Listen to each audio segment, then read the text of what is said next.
بسم اللہ الرحمن الرحیم۔ السلام علیکم ورحمۃ اللہ وبرکاتہ۔ بیوی سے ہم بستری کے نہایت ضروری آداب۔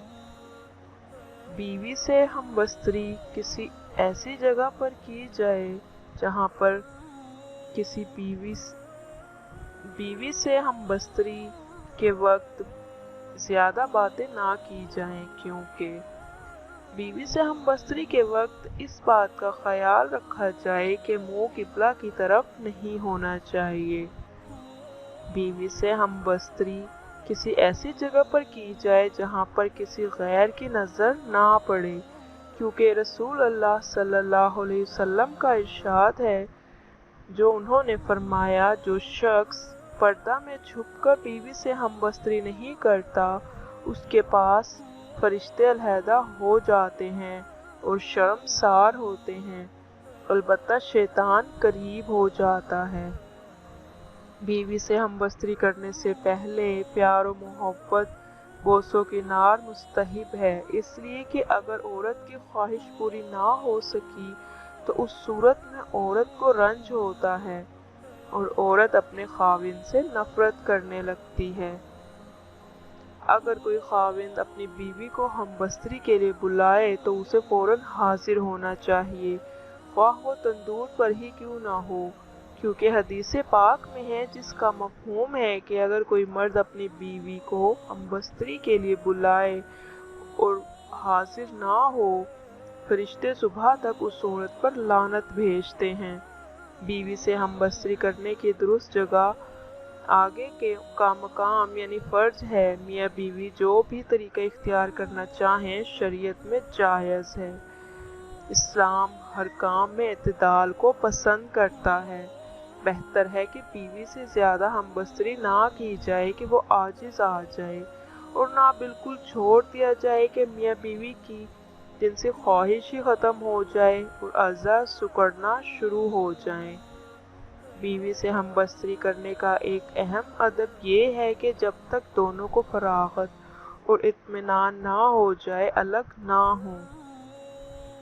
بیوی کی فراغت ہونے سے پہلے الگ ہو جانا صحت کے اعتبار سے مضر ہے۔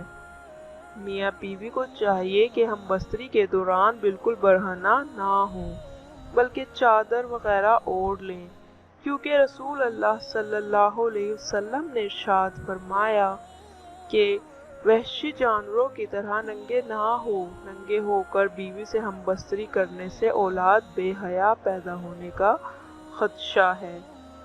بیوی سے ہم بستری کے وقت زیادہ باتیں نہ کی جائیں، کیونکہ گونگی اولاد پیدا ہونے کا اندیشہ ہے۔ خاوند کو اگر احتلام ہو تو وہ بغیر غسل کیے اپنی بیوی سے ہم بستری نہ کرے، ایسا کرنے سے دیوانہ یا بخیل اولاد پیدا ہونے کا اندیشہ ہے۔ ہم بستری سے فراغت کے بعد میاں بیوی دونوں کو چاہیے کہ پیشاب کر لیں، نہیں تو کسی لا علاج مرض میں مبتلا ہونے کا اندیشہ ہے۔ بیوی سے ہم بستری کے دوران ہم بستری کا سب سے بڑا ادب یہ ہے کہ وہ بیوی کو شرمگاہ کو نہ دیکھے، کیونکہ ایسا کرنے سے اندھی اولاد پیدا ہونے کا اندیشہ ہے۔ بیوی سے ہم بستری کے لیے بہترین وقت شب کا آخری حصہ ہے، کیونکہ اول شب میں معدہ غذا سے بھرا ہوتا ہے۔